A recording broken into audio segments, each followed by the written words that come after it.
Facilities Review Outcomes published by SANDI Miller. Manningham Council says it will continue to work with Warrandyte Scouts on options to keep them in the hall, following strong feedback on the draft Warrandyte Community Facilities Review. Valuable community input has directly shaped this outcome and other focus areas outlined in the Consultation Outcomes Report, presented at the Council meeting on Tuesday, May 26. Yarra Ward Councillor Carly Lang spoke to the motion to note the report at the Council meeting, acknowledging that the feedback received was critical of the review.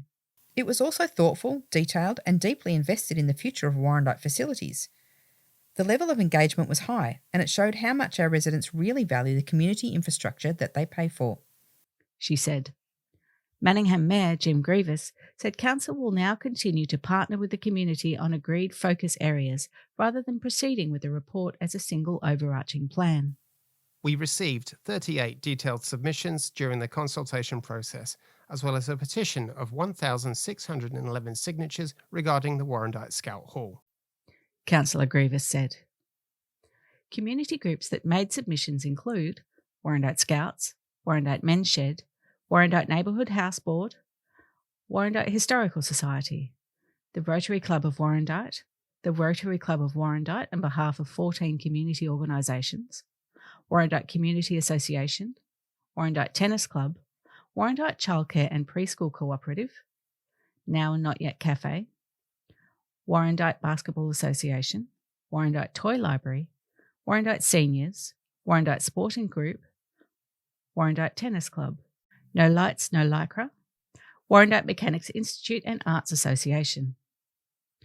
The report noted several common themes that emerged from the feedback.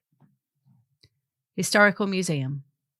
Support for the museum to remain in its current location, 12 respondents, due to the profile and significance of the existing building, and for Council to work with Warrandyte Historical Society to enhance the existing facility. In response to the feedback, Council acknowledged the deep connection to the old post office. It said it will work with the Historical Society to retain the existing building and explore opportunities to progressively upgrade the building to meet the needs of the Historical Society within the constraints of the site and budget availability. Early years infrastructure. There was mixed feedback about relocating Warrandyte Kindergarten to a local school site, 6 respondents opposed and 3 supportive, and general support for relocating the childcare service to a new site due to the limitations associated with the existing facility and site, 5 respondents in support. Council acknowledged the constraints of the current facilities and the need to provide further clarity on existing and proposed facilities, stating in the report, "We will continue discussions with early years services, local schools and the state government to further explore all available options. Engagement with families and the broader community will also be undertaken prior to any major works being undertaken."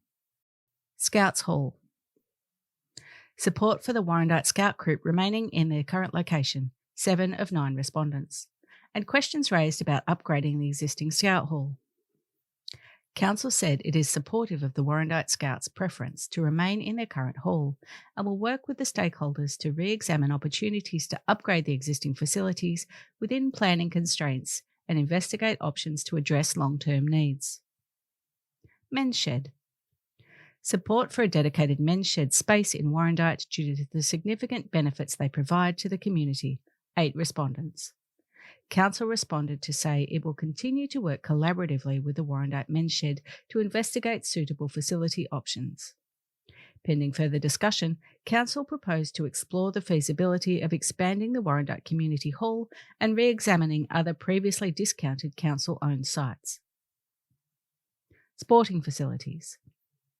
General support for continued growth and enhancement of sport and recreation activities without overdeveloping sites or co-locating non-compatible groups. More information sought on proposed improvements and capital projects. Council noted that challenges existed in relation to planning controls specifically related to flood inundation around the tennis facility. This constrains the ability to expand the tennis pavilion. However, Council said it is committed to re-examining potential improvements to the facility and advocating for viable solutions in collaboration with the club. Coleman Park. More direction and detail sought on the future of specific facilities and services at Coleman Park, including proposed capital improvements. Council said any proposed facility upgrades or works at the reserve will involve further consultation with relevant stakeholders and users. Community Centre. Respondents value the centre's flexibility, functionality and identity, whilst noting the potential for some improvements, including access and wayfinding. The suggested improvement to the physical connection between the community centre and Warrandyte Mechanics Institute and Arts Association is seen as unnecessary and unjustified. Consultation process. Community concerns raised about the consultation process included a lack of detail in the draft report, a lack of consideration of previously consultation findings, and that information provided by community representatives and some groups was excluded or not referenced. Particularly noted was the lack of consideration for older residents. Respondents also noted that the community consultation process failed to meaningfully consider input from Warrandyte organisations and their valuable role within the community. Outcomes failed to reflect the complexity and significance of service and facilities needs, and disregarded previous plans and other genuine opportunities. Draft report and review process. Respondents felt that the report and review process lacked transparency, and some felt that plans for Warrandyte community facilities had already been decided. Council said the draft review report was intended as a high-level report summarising the key outcomes of the review and proposed opportunities for further exploration and consultation. Warrandyte's unique character. Warrandyte's historical significance and unique character were not adequately reflected in the draft report, nor were the community and tourism benefits generated by existing community facilities and their surrounds. Council said it acknowledged and appreciated the significant level of feedback received in relation to Warrandyte's history, including reference to the Warrandyte Township Heritage Guidelines, which will be considered in any future facilities planning and specific upgrade proposals. Broader planning context. Issues regarding traffic and parking were mentioned several times, particularly congestion issues during major events. Flood risk and inundation levels were also questioned. Council said it is required to comply with planning overlays and requirements imposed by regulatory authorities, but it will continue to engage and advocate where possible. Feedback appreciated.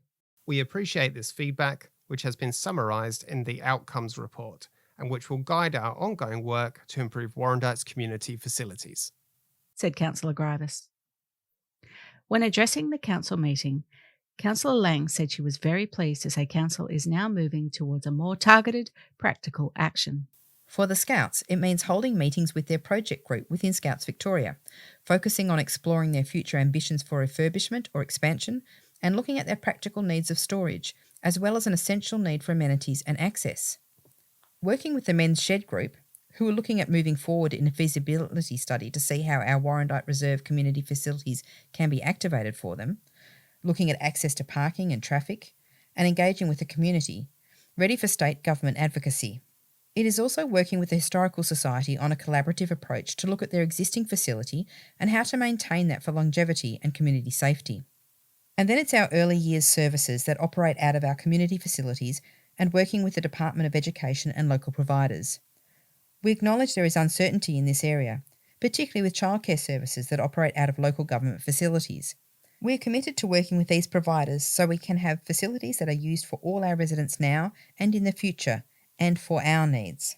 I am really pleased to say that this demonstrates a clear shift from moving away from assumptions and having actual collaborations. Councillor Lang told the council meeting. Improvements to other local facilities, such as sporting facilities at Warrandyte Reserve and Coleman Park, will be undertaken progressively in consultation with user groups and the community, guided by council plans, policies, and the Capital Works program. Councillor Grievous said the council appreciates the feedback and positive discussions it had with the community groups, facility users, and key stakeholders that has helped council determine the next steps. This process has helped us better understand what matters most to the Warrandyte community. We are committed to working together to progressively improve facilities to meet local needs. A feasibility study will include further consultation and detailed site planning. The full consultation outcomes report is now available to view at Your Say Manningham.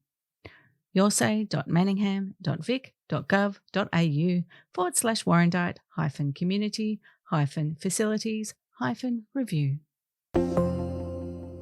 WAVA meets with Council by SANDI Miller. Representatives from the Warrandyte Volunteer Alliance, WAVA, met with Manningham Council on May 13 to discuss feedback from the community and next steps in relation to the Warrandyte Community Facilities Review. WAVA has told the diary that issues discussed included the future of the Warrandyte Scout Hall, Warrandyte Historical Society Museum, and the site of a permanent men's shed. They also discussed early years services, where the long-term goal is to locate childcare services on state school sites. This would require support from the state government. WAVA and Council also discussed the Taroona Avenue Cricket Nets project, which is funded by the state government following a 2022 election promise, but managed by Manningham. The project is stalled due to pushback from Yarra Valley Water, a major stakeholder, who will not approve the works due to a main sewerage drain running under the cricket nets. The project, in its current form, can only go ahead if the drain is relocated, and Council is currently investigating whether the scope can be modified to enable the project to move forward. WAVA expressed its hope for continued engagement with Council, grounded in a mutual understanding of the actions needed to ensure Warrandyte's community facilities are fit for purpose. It was agreed that ongoing meetings would be held quarterly. Scout Hall Maintenance Responsibility Queried by SANDI Miller. There has been ongoing discussion around the responsibility for the ongoing maintenance of the Warrandyte Scout Hall. The Scouts have long asserted that there was a maintenance agreement with Council to undertake ongoing maintenance in exchange for Scouts Victoria handing over several Scout halls in a reconciliation of Scout facilities in 2005. Council, however, take a different view, as noted in the recently published Community Facilities Review Consultation Outcomes Report, which states, The Scout Hall is owned by Scouts Victoria, who are responsible for building maintenance and improvements under current tenure arrangements. An old article recently discovered in the Warrandyte Diary archives now supports the view put forward by Warrandyte Scouts. The article reads as follows. Scouts building due for Council assistance. August 2005, page 10. Scout troops across Manningham will enjoy improved facilities following negotiations between Council and the Scouts Working Party, addressing maintenance and management responsibilities. Extensive consultation over the last few years has resulted in the Scouts agreeing in principle to the implementation of lease and service agreements that outline guidelines for amenity use. A Council spokesperson told the diary. The service and lease agreements mean we now have clear guidelines to ensure that facilities are well kept, safe and pleasurable to use.